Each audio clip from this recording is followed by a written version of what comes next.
लोकांची हागणदारी ते आमची वतनदारी. आम्ही कुठेही तमाशा लावतो, सामान लावतो आणि तमाशा दाखवतो. तमाशा तमाशा तमाशा नावं का ठेवतात? रस्त्याने एखादी लेडीज आमची चालली बाजारला येते, रे रे नाचणारी चालली रे, नाचणारी चालली रे.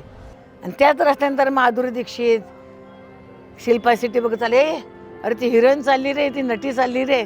असं का? तुम्ही मोठ्या मोठ्या लावणींना, मोठ्या मोठ्या डीजे पार्ट्यांना 10-10, 15-15 लाख रुपये देता,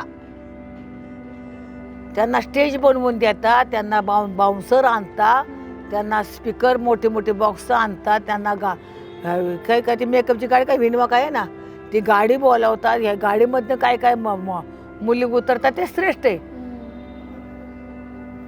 आणि आम्ही पोटा करता म्हणतो आम्ही 100 कलावंत, रात्री पण 10ला 9ला तमाशा केला की पहाटे 4ला सोडायचा. आम्हाला का पैसे कमी? मला नाव कोणाचं घ्यायचं नाही. असं का? ह्या कलेमध्ये फरक का करता? मग मी म्हणते ना, मी आता 74 वयाची बाय आहे ना, कुठली हिरोईन येऊ द्या, स्टेजवर माझ्या संग नाचून दाखवू द्या, लावणीवाली येऊ द्या, ऑर्केस्ट्रावाली येऊ द्या, नाहीतर पिक्चरवाली नटी एखादी येऊ द्या.